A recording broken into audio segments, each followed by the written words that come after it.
Has your puppy ever growled or snapped at you when you walked too near them when they have one of their favorite things they're playing with?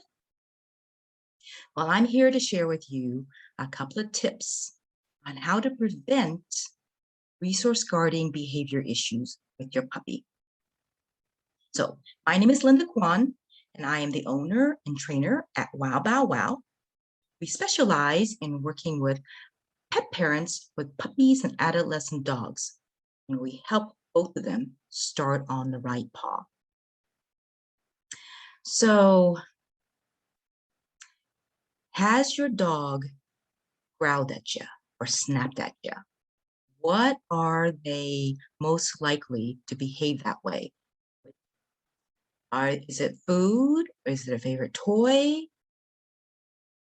Put it in the comments. Let me know. Let me see. I'm on my computer, but let me see it on my phone. Okay, good. I have the live chat on. All right, so if you have, just share with me, what kind of things does your puppy and growl or snap at you about? So imagine this. Most people have a cell phone, right? You have your cell phone in front of you and you're just scrolling away. And a friend of you walks by and grabs it and runs with it and going, hey, give it back to me. They think it's funny. And eventually they do give it back to you. So a couple of days later, you see them again and you see them coming up to you and you don't think anything of it. And they grab it again and run off. Now this time they're not giving it back to you that easily and you have to go chase them down. So a couple of days later, you see them in the park again and you go, hey, what's up? And you have your phone and you realize, oh, you know what, they may grab it again.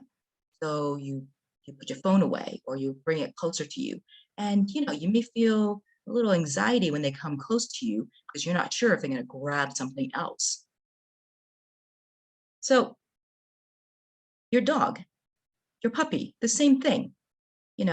If you have been grabbing things out of their mouth and they pick up things, and it may be good reasons, it may be things that you don't want them to grab because it's dangerous for them or something you value very highly and don't want them to destroy. Totally understand. So you may be just grabbing it out of their mouth. So the next times when you come by, they can be very wary that you may come grab something from their mouth, whatever it may be. And you may not do it. It may be something appropriate toy that they can play with. But they get a little anxious and everything. So the next couple of times you come near, they kind of stiffen, they look at you. And if you happen to reach down to pet them, they may snap at you. So remember, the first tip I have is actually don't grab things out of their mouth. But you know what? I understand. There may be like dangerous things and very valuable things. So the next tip is making sure you put away those things. Keep your dog away from those things. It may be behind closed doors. You may be keeping your dog or puppy in a certain room where they can't get to certain things, or making sure it's above on a higher shelf, but keeping your dog away from those items that you don't want them to get. So the next tip is teaching them drop it. I prefer you not grab things out of the mouth, which then can become a serious issue of resource guarding later on. I'd rather you teach them to voluntarily drop things for you. So to teach them to drop it, how we start is actually a trade game. So you may have a toy or something that they really enjoy playing with, and you entice them to play with it. And as they mouth it and take it away from you, let them have it, let them have it. Then you may try to entice them with a secondary thing. It may be another toy or a treat, whatever floats their boat.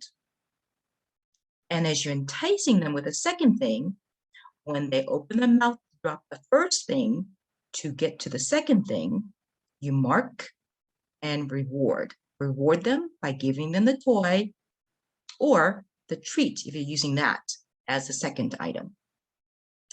Now, I'm going to put a little asterisk here.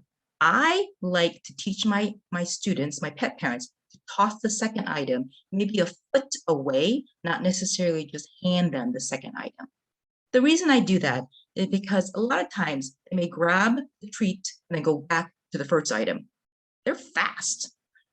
So to give you a second or so to get to the first item that they dropped, I tell you to toss the treat or the second toy item maybe a foot away so they have to go get it. And then you can grab the first item, okay? Now, rinse and repeat. You do it again.